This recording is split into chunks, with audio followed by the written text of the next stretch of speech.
Bonjour à tous, c'est Mobility Book, votre rendez-vous littéraire sur la mobilité. Aujourd'hui, on va parler transition énergétique et surtout des menaces qui pèsent sur nous et notre planète avec Guillaume Pitron. Bonjour Guillaume, Bonjour Alexandre. ravi de vous recevoir. Vous venez nous présenter la guerre des métaux rares, la face cachée de la transition énergétique et numérique.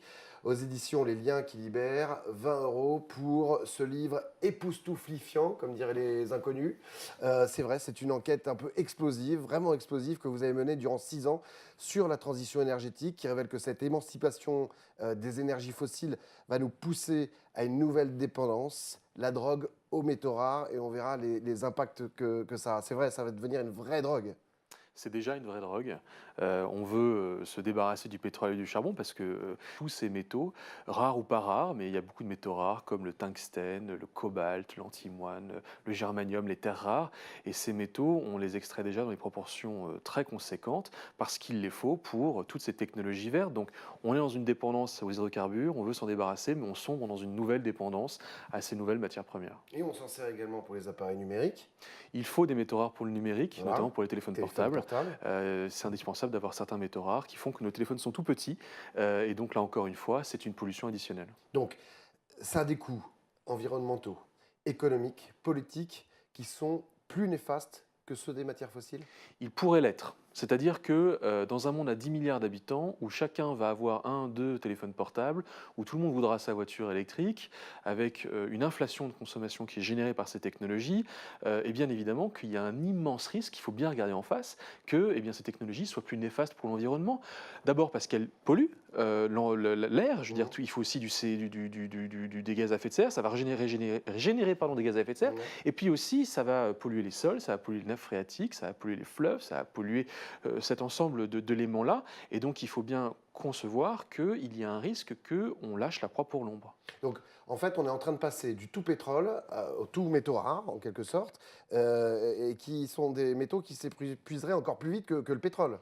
Alors, tout pétrole, tout métaux rares, d'abord, on va continuer à beaucoup dépendre du pétrole. Oui, Et la encore un transition peu. énergétique, c'est aussi une addition énergétique. D'accord. On additionne dans nos mix ce nouveau mix de matières, de technologies vertes, et le pétrole continuera à être très important. Mais effectivement, vous m'avez posé une question que j'ai oubliée. Non, c'était pour savoir si, justement, ces métaux rares s'épuiseraient plus vite que le pétrole à terme. Alors, il y a des risques et on pointe déjà le fait qu'à ce rythme de consommation, certains métaux comme l'antimoine par exemple, eh bien, il y en est pas suffisamment long terme Ouais. et que finalement il y en ait moins que le pétrole. Naturellement, vous savez, le pétrole, ça fait 40 ans qu'on n'en a plus que pour 40 ans. Et donc les métaux, c'est Oui. pareil. À mesure que Ouais. nos technologies évoluent, on va trouver des nouveaux gisements, des nouvelles technologies d'extraction. Donc on peut tout à fait penser qu'on va pouvoir repousser cet horizon-là, Ouais. mais il va y avoir des coûts environnementaux additionnels pour aller les extraire toujours plus profondément, des coûts énergétiques additionnels. Donc on va repousser l'horizon, mais à un coût additionnel. En termes de pétrole, est-ce qu'on a déjà consommé plus de la moitié des réserves pétrolières mondiales? On a dépassé cette limite? Alors, je n'ai pas ce chiffre-là en Ouais. tête. Ce que je peux vous dire, c'est, enfin, qui sait? Parce que finalement, à mesure qu'on découvre des nouveaux gisements Ouais, avec c'est de ça. nouvelles technologies, on Mm. se rend compte encore une fois que ce terme est repoussé en permanence. Donc, en fait, on va se passer un jour de pétrole, non pas parce qu'on n'a plus de pétrole, mais parce qu'on considère que le pétrole, c'est trop néfaste pour l'environnement, Ouais. de la même façon que l'âge de pierre ne s'est pas arrêté faute de pierre. On bascule dans un âge de métaux rares qui ne s'arrêtera pas faute de métaux rares, il s'arrêtera parce que, comme pour le pétrole ou d'autres ressources, on se rendra compte que ça a de gros impacts écologiques, économiques, On va en parler. géopolitiques, Ouais. et qu'il faut bien, à un moment, trouver autre chose pour éviter ces problèmes. Bon, alors parmi la quinzaine de fabricants de batteries Li-ion, hein, comme on appelle ça, deux sont coréens, un est japonais, les autres sont chinois. Ouais. C'est peut-être pour ça qu'on les appelle les Li-ion, hein, je ne sais pas, jeu de mots. Bref, en tout cas, c'est la Chine qui détient par ailleurs une majeure partie des terres rares ou des métaux rares. Terres rares, si on peut préciser, c'est 17 métaux en fait, ce ne sont pas des terres en tant que telles, qui ne sont pas si rares que ça. Alors, il y a les métaux rares, une trentaine, je vous en ai cité Mm. quelques-uns. Là-dedans, il y a les terres rares, qui sont une classe de métaux rares Ouais, qui se subdivise en 17 éléments, c'est ça. parmi lesquels l'europium, le samarium, le néodyme, indispensable pour de nombreux moteurs de voitures électriques. Non, ce n'est pas rare, c'est improprement appelé rare. En fait, c'est assez, non pas abondant, mais disons que si on voulait ouvrir une mine, on pourrait en ouvrir des centaines sur Terre. D'accord, Mais si je tiens un morceau de roche terrestre dans ma main, il y a vraiment très très très peu de c'est terres ça. rares dans ma main. D'accord, on est d'accord. Alors, donc, pour revenir, c'est que la Chine détient 95% Ouais. de la production aujourd'hui. C'est Ouais. énorme. Donc Ouais. on va passer d'une dépendance des pays, aux pays pétroliers, on va y arriver, c'est le pétrole, ça me fait un peu... Voilà, à une dépendance totale à la Chine. En fait, l'OPEP, l'Organisation des pays exportateurs de pétrole, c'est 14 pays qui tiennent 41% de la production de pétrole. Mhm. Et quand ils se rassemblent pour décider de fermer ou d'ouvrir le robinet, on sait directement l'impact sur le prix à la pompe. Imaginez que vous avez un pays qui tient jusqu'à 95% de la production de certains métaux rares, Mhm. comme les terres rares. C'est une OPEP sous stéroïdes. Qu'est-ce que fait un pays quand il tient autant de production d'un métal stratégique pour les industries des pays clients? Il ne va pas continuer à vendre ce métal indéfiniment, il va le garder, il le conserve pour ses propres besoins et puis il nous laisse les miettes. Ça va mettre une certaine pression, c'est un monopole, et C'est un- comme tous les pays qui ont eu des monopoles importants et stratégiques, et elle va en jouer. Elle en joue déjà et donc, baisse des exportations, embargo en 2010 vers les États-Unis et le Japon, embargo de terres rares, on arrête de vous vendre des terres rares pendant 6 mois.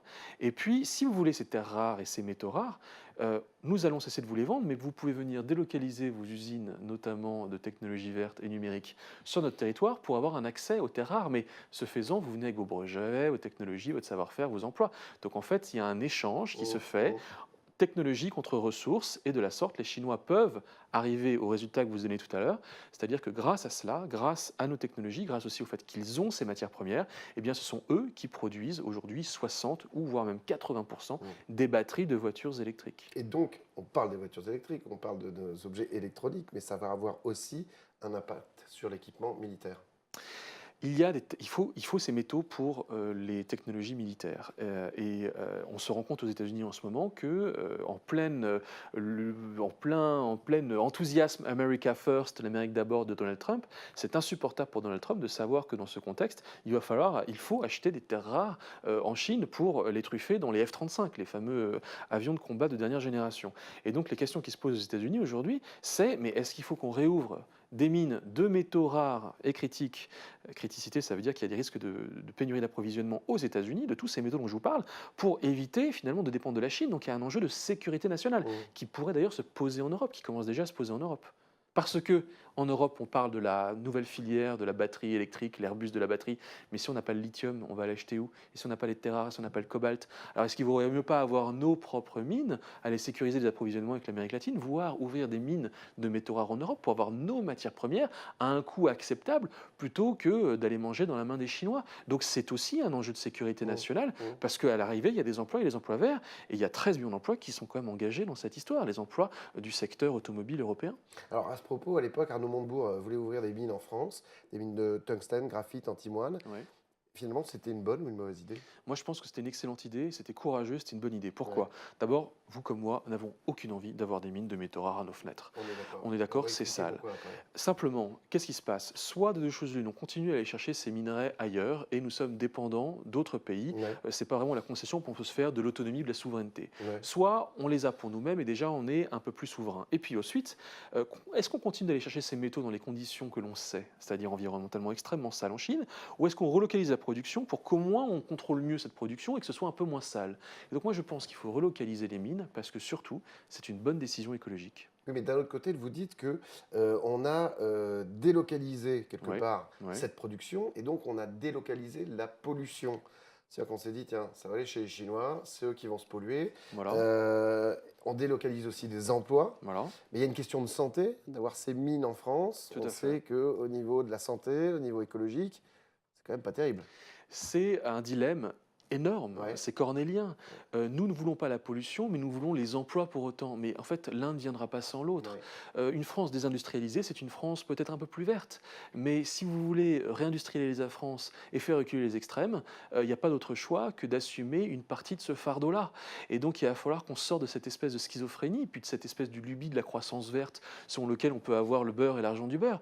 Non, les Chinois ont assumé la pollution, mais du coup, ils ont la croissance. Mm. Et à un moment, pour les raisons qu'on a évoquées, écologiques, et industrielles et géopolitiques, il faut peut-être qu'on assume une partie de ce fardeau-là en contenant au maximum ces effets négatifs. Ouais. Mais il faut qu'on Ok. sorte de cette espèce de paradoxe qui voudrait qu'on ait le beurre et l'argent du beurre. Ça, ce monde-là est pas vert, il est rose, dangereusement Et rose. quelque part, on a aussi délocalisé la mort, hein, puisque vous le dites, en Mongolie, Ouais. en Chine, il y a des villages entiers qui sont touchés par le cancer à cause des sites d'exploitation. Donc c'est absolument monstrueux. Il va y avoir un retour de volée écologique au niveau pollution et sur l'être humain en Chine, mais qui va nous arriver un jour, qui est absolument terrible. Vous vous appuyez sur une étude de l'ADEME, l'Agence de l'environnement, pour dire que la consommation énergétique d'un véhicule électrique durant tout son cycle de vie serait égale à celle d'un véhicule diesel.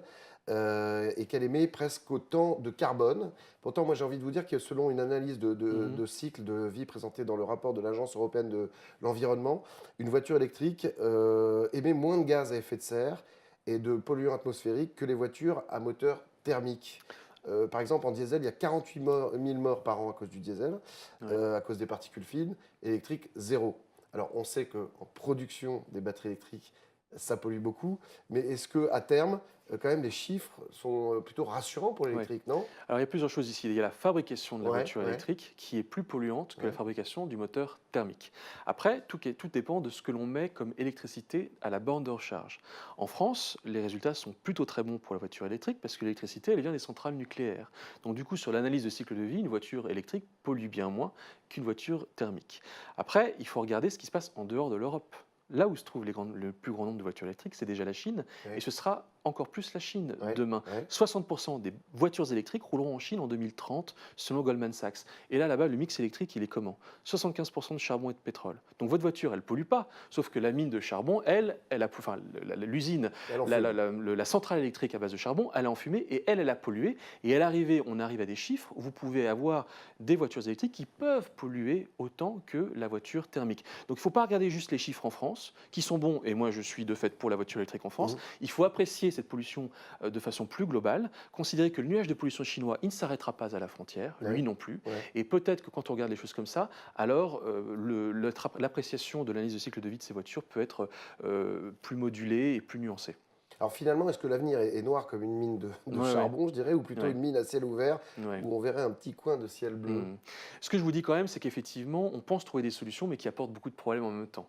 Et ce qui m'inquiète, c'est des solutions qui soient purement technologiques. La Ouais. technologie, il faut faire de la recherche, il faut développer la substitution, le recyclage de ces métaux notamment, pour pouvoir espérer s'en passer et avoir des technologies qui, à l'arrivée, soient bien meilleures pour l'environnement. Et on y arrive déjà, et on va y arriver, parce que cette transition est transitoire.